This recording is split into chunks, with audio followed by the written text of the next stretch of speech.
UFC 302 Islam Makhachev versus Dustin Poirier just ended, and this is going to be my main event recap. I'll be doing a UFC 302 full card post-fight. As soon as that's done, I will link it down in the description as well as the end cards. But Islam Makhachev defends his lightweight title against Dustin Poirier via 5th round Darce choke. And what an amazing performance this was from Islam Makhachev. I know there'll probably be some people somewhere out there trying to delegitimize this win. This was an incredible win for Islam Makhachev. Faced a little bit of adversity, but not much. And I think this was a fairly dominant win for Islam. And I know, some judges' scorecards didn't agree with me, but there were some wonky judges' scorecards at 302. And we'll get to those judges' scorecards later in the video. But I had Islam Makhachev winning every single round, and then he gets the finish in the 5th round. I think this performance is bulletproof for Islam Makhachev. I think this is a really solid win for Islam Makhachev. And I think that to sum up this fight, you can end the video right here if you want. To sum up this fight, I think Dustin Poirier overachieved, exceeded expectations with his performance. And I think that made this fight seem more competitive than it was, even though Dustin Poirier did have some moments. So if you go round by round, round 1, clear round for Islam Makhachev, lands like a nasty left, right, left, shoots in on a takedown, ragdolls Dustin Poirier to the ground. As soon as he gets him down, starts grimacing. I thought he might have been injured or something. But then he starts working a Kimura. Dustin Poirier scrambles out. Islam takes his back, lands some elbows, lands some ground and pound, looking to set up a rear naked choke, but never finds it. Clearly dominates the first round. Islam Makhachev, blowout first round, basically. Second round, a little bit more competitive. You have a takedown immediately from Islam.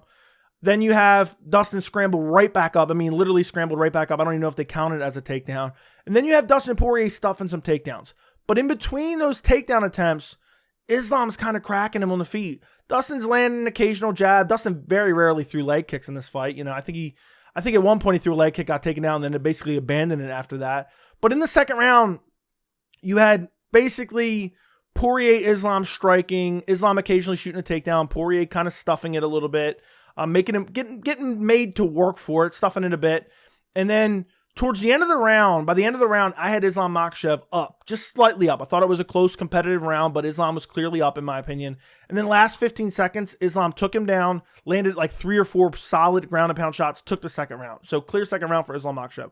Third round was the most dominant round outside of the finishing round for Islam Makhachev. There was a head clash that busted up Dustin Poirier's nose, supposedly. Then there was a knee. Then there was an uppercut from Islam. Right after that, Islam ragdolls him to the ground, takes him to the ground. Gets in a weird position where he's almost a mount, but almost on the back, but kind of like sitting on like the side rib area of Dustin Poirier. Almost has him flattened out a bit. Took his back for a little bit, ends up converting into full mount. And I think he was starting to look for a triangle choke. He was kind of getting high on Dustin Poirier's chest, looking for a triangle choke, I believe. And then Dustin Poirier put his feet on the fence, pushed off, ends up scrambling out. Islam looks for an armbar for a second. Then when they get back to their feet, they're kind of in the clinch for a second. But even after that, I had Islam winning on the feet. Islam was cracking him on the feet. Towards the end of the round, cracked him with a right, or not even towards the end of the round. I think it was like right after they got up. Islam cracked him with a right hand that had Dustin Poirier kind of blinking out of his right eye, and then ended the round kind of cracking him with some good shots as well. So round 3 was the most dominant round for Islam outside of the finishing round. Round 4 is where it started to get interesting. And I felt like the optics were kind of starting to look in Dustin Poirier's favor, and the commentary team, I swear, they were horrible tonight. But Islam started cracking Dustin with some good shots, but Islam definitely looked tired. Started shooting takedowns. You could see Islam was kind of getting tired, started to shoot some takedowns, was holding on to the clinch, even when he wasn't doing too much in the clinch. And I think Dustin was really taking advantage of those clinch positions more than Islam, honestly. And then the biggest moment in the 4th round was you had Islam in on a takedown. I even think he got him down for a split second, kind of had his back, had him in daggy style. Basically, someone was calling it daggy style. And then Poirier up against the fence, hits a switch, and then ends up kind of scrambling out, and they end up in the clinch. And in the clinch, right before the clinch, Dustin Poirier landed a really short, nasty elbow that cut open Islam Makhachev right on the forehead, had him busted up. And then after that, you had, Islam landed some decent shots. You had some clinch position where Dustin Poirier was ripping to the body. If you're going to give Dustin Poirier one round, and that honestly, I'm trying to think, right after the elbow, is when Dustin Poirier started ripping to the body. Islam was kind of holding onto the clinch, but then he kind of let it go and started striking with Dustin and still landing on Dustin's chin a bit, was cracking him with some good shots. And honestly, round 4, I could understand an argument to give Dustin Poirier round 4, but that's only if you're going off of visible damage. I think Islam did some decent damage, landed some good shots. I think you don't give Dustin this round just because you see blood. I know Dominic Cruz would go back and rescore rounds 1 through 3 just because of that cut. That's just not what we do here. So round 4, okay. You even had the moment in round 4 where Islam was in Daggy style, and he was kind of lifting up Dustin and trying to dump him to the ground, and then Dustin starts pointing to his knee, says he injured, I believe it was his left knee. So you had that moment in the round, really. But the round 4 was just basically Islam's takedowns getting stuffed, all but a little bit.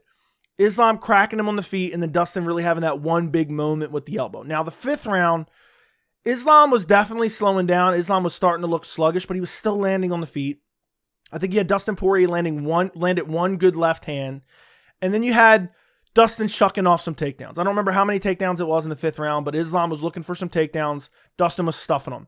Then about midway, I think it was midway through the round. Let me see when the stoppage was. Yeah, stoppage was 22 minutes and 42 seconds. So about midway through the round. Islam gets in on a single leg. Gets Dustin down for like a split second. Dustin gets back up, but Islam still has a hold in the ankle. He kind of readjusts his grip, has both hands on Dustin's ankle, kind of pulls him, jerks him in a weird position. Dustin falls face down. Islam jumps on the front headlock position. Starts looking to snap up a guillotine, which would have been crazy if he would have guillotined him. Okay? Doesn't get the guillotine, but ends up in a really good position because Dustin kind of goes to his back to alleviate some of the pressure. And then there wasn't a great camera angle, but I went back and rewatched the finish as well. I don't think Dustin Poirier ever saw this Darce choke coming. I don't think he ever saw it coming because Islam was on the guillotine, had like a grip on the guillotine. Immediately, boom, just switched his grip. It was like a half a second. Half a second. Dustin was never even defending the hands at that point, was never defending that grip. And I think it just caught him off guard. I think he was tired. I think he was battered a bit. I mean, his eye was swollen. He was bleeding. His nose was bleeding. His eyes were bleeding. Obviously, Islam had that crazy cut on his forehead from the 4th round. But Islam gets the 5th round Darce choke. Incredible win from Islam. I think... I know the Volkanovski KO was crazy, but that was Volkanovski on short notice. And I think the win over Volkanovski at 284 is probably, I was going to say Islam's best win, but really the best win is the Charles Oliveira win. I mean, to go out there and dominate Charles Oliveira was incredible. I think this Dustin Poirier win, I understand that Dustin did not deserve a title shot. I understand that he was on a 1-fight win streak and basically got it by default because no one else was available for this time frame. I think this is a solid win on Islam Makhachev's resume. I really, really do believe it. And what's crazy is this may be Dustin Poirier's last fight. I still think he has a lot in the tank. It's crazy that Dustin Poirier may retire before Tony Ferguson. What a travesty that is. But what I'm trying to say here is, even though Dustin Poirier didn't deserve the title shot, I think he's still an elite fighter. I think we can all agree that he's still an elite fighter. And for Islam to go out there and blank him, basically, and we're going to get to the judges' scorecards in a second because the judges didn't agree with me at all, but to go out there and blank him and then find the finish and deal with a little bit of adversity. He was bleeding crazy. He was getting tired. The momentum was shifting ever so slightly in that 5th round. I think this is one for his legacy, honestly. I think this is one for his legacy. And honestly, I hate to say this, Gaethje might have fluked that one over Dustin. And by the way, if Dustin doesn't retire, book Gaethje Dustin 3. They both need some time off. Book that. Later this year, December. Give me Gaethje versus Dustin 3. It's crazy. It's crazy to say that, but yeah, I think that makes a lot of sense. But either way, Dustin's very, very good. And Islam went out there and choked him out with a Darce choke. How crazy would it have been if he would have got a guillotine? I think Darce choke is still pretty crazy. Any type of front choke is crazy considering Dustin is known guillotine, which he didn't really go for any in this fight. I want to say it was the 4th round. He started to kind of set up one, but then gave up. Now, he never ended up going to the ground off a guillotine. But I think this was a fairly dominant win for Islam Makhachev. I think I think Dustin overperformed here, exceeded expectations, so it seemed a lot more competitive than it was. But just because you stuff takedowns at Islam Makhachev doesn't mean you had a super competitive fight. Because Islam is world class on the feet. He was outboxing Dustin Poirier. Dustin Poirier is known as one of the best boxers in the UFC. And I know people are going to say, threat of the takedown. This is MMA. I've said it before, I'll say it again. I think Islam Makhachev's the best striker in the UFC. MMA striking includes the threat of the takedown. So in my mind, Islam Makhachev is the best striker in the UFC. Didn't throw a lot of head kicks in this fight, which I expect him to throw at least a couple head kicks, considering Dustin Poirier got slapped by Justin Gaethje with a head kick not that long ago. But other than that, I mean, in the striking game, Poirier had little to no success. I mean, I can't even think of any really big punches that he landed outside of some of those body shots, which was in the clinch, the elbow that he landed, which was in the clinch again, or right before the clinch, was in close. On the feet, Islam was piecing him up. And if Islam was, he was starting to get tired when he was really starting to find his rhythm. But there was a couple times he stung Dustin Poirier, and Poirier was backing up like, oh shit, I really got tagged there. So to do that against a guy like Dustin Poirier was incredible. Absolutely incredible. And I had him winning all 4 rounds. And then, of course, he gets to finish in the 5th round. Even though he was looking tired, I wonder if there was any truth to those staff rumors. This was... Poirier obviously has been working on his takedown defense with Mateusz Gamrot, his teammate. He said as much. He's been working the last 6 weeks on his takedown defense. It showed, and his get-up ability was really solid. He wasn't giving up his back 24/7, which is a nice change of pace because Dustin Poirier has been doing that his whole career, but he did at some moments. But overall, Islam Makhachev outstruck him, outgrappled him. The only part where Dustin really had success was in the clinch, which is crazy, but I think this was Islam Makhachev's biggest weakness in this fight. Is he feels so comfortable in the clinch. He kept looking for the Muay Thai clinch. He would land some knees to the body. But Poirier was being more active in the clinch, even though Islam felt safe there. So there were some moments where Dustin Poirier, and again, it was like in the 5th round right after the elbow, just started ripping to the body, landing some good shots to the body. But overall, it wasn't enough. It wasn't enough from Dustin Poirier. Islam, I feel bad for... I love Dustin. It's sad that he had to get a title shot against Khabib Nurmagomedov, Charles Oliveira, and now Islam Makhachev, some of the goats of the sport. Some of the goats at lightweight. Let me reframe that. I think in another universe, Dustin Poirier could have been an undisputed lightweight champion, at least for a flash moment in time. Now, as far as the judges' scorecards, Chris Lee's an abomination. He had Dustin Poirier rounds 2 and 4. Again, 4, I can see an argument. But what are you doing? Round 2? Now, as far as the other judges, Saul D'Amato had every round for Islam except round 4. And Eric Colin had round 2 for Dustin as well. I'm just looking over these scorecards. Haven't seen it since the fight ended. What are they doing? What are they looking at? Round 2 was clearly Islam. I don't understand what they were watching. The fact that one judge, if Dustin would have won the 5th round, we would have got a split decision. Islam would have ultimately got the nod because he was up 3-1 on the other judges' scorecards. But when Saul D'Amato is the only one getting a scorecard correct, we have issues. We have serious issues. I don't know. The judging in New Jersey was atrocious. Some of the reffing in New Jersey was atrocious. The fights, I'm going to do the full card recap after this. The fights weren't that great in New Jersey either, especially the co-main event. What an absolute shit-stained performance by Costa and Strickland. But overall, main event had enough. It was exciting. Dustin Poirier had his moments where... and it's crazy that Islam Makhachev is so good that basically you stuff a couple takedowns. If you stuff a couple takedowns against Islam Makhachev, you had a super competitive fight with him. That's essentially what happened here. Dustin Poirier was counted out. Everyone thought he was going to get mauled and submitted, myself included, which he ended up getting submitted, but he didn't get absolutely mauled. He stuffed a few takedowns, landed some shots of his own, was working behind the jab, but really wasn't having much success outside of that. And it seemed much more competitive than it was. If he hadn't landed that elbow in the clinch, I don't know if Islam would have been wearing very much damage. I'll have to go look and see how much damage he's wearing. I don't really remember, but Dustin Poirier, it's sad to say he's never going to be undisputed champion. It breaks my heart, guys. But Dustin will never be undisputed champion. As sad as that is, dude has gave everything to the sport of mixed martial arts. He will never be undisputed champion. At least he has that interim gold. But and what's crazy? He said he might retire. He even apparently doubled down. I seen somebody, sent a tweet out that said, Dustin Poirier says this may be his last fight because what is he fighting for?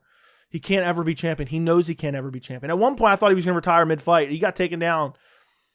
And I think it was the 3rd round when he got taken down. He was kind of looking like he was questioning his decision to even be in there. And by the way, can we stop normalizing fighters bringing their young children to events? His daughter was in the crowd crying. It was sad to see. Luckily, Dustin didn't get absolutely wrecked. Imagine she'd been there for the Gaethje fight. I don't know. Maybe she was. But we got to stop doing that. We can't normalize that. But overall, Islam Makhachev phenomenal performance, outstriking Dustin Poirier, outboxing Dustin Poirier. Didn't use a whole lot of kicks. I don't know if anybody else noticed that. He did not use a whole lot of kicks in this fight. I think he landed like one really hard body kick. I'm like vaguely remembering at this point. Islam threw almost no leg kicks that I remember. Dustin didn't really throw any kicks. So it was really a boxing match outside of, obviously, you know, I'm talking about the striking exchange. It was really just a boxing match. Outside of, obviously, there was clinch and grappling. You guys understand what I'm saying. But Islam Makhachev gets it done. He's getting better with every single fight. He's young. He's in his prime. He says, oh, I want to go up and fight Leon Edwards. I'm not ready to see that. First off, I think Bilal Muhammad's going to beat Leon Edwards. Second off, you need to fight Arman. Once you defend against Arman, if he beats Arman, I have no problem with him going up and getting a welterweight title shot. But let's fight Arman first. Islam Makhachev versus Arman Tsarukyan is one of my most anticipated fights now. Arman has really good takedown defense, really good scrambles, and has really good cardio as well. And his hands are ever evolving. I think Arman, if there's one guy who can dethrone Islam, and I'm not saying I'm picking Arman, I'm probably picking Islam, honestly. If there's one guy who can dethrone Islam, it would be Arman Tsarukyan. So I hope that's the next fight that's made. I hope Dustin Poirier sticks around for a little bit longer. It'd be a shame if he retired before Tony Ferguson, the dead corpse of Tony Ferguson. But at the same time, if Dustin Poirier walks out after this, what a legacy he has. What a legacy he has. Shout out to Dustin Poirier, man. He's been around forever. I've watched his entire UFC career. Dude's a savage. Fight in, fight out. You know, he had some fun moments where he was kind of shucking off Islam, I think, in the 4th and 5th, and he was like, get off me, motherfucker. Not even motherfucker. He didn't say motherfucker. He said that at the weigh-ins. Get off me. Get the fuck off me, I think is what he said. But he had some cool moments. Had the big elbow. Outside of that, fairly dominant performance from Islam Makhachev. Let me know what you guys think in the comments. Like the video, subscribe to the channel, share the video, and thank you so much for watching.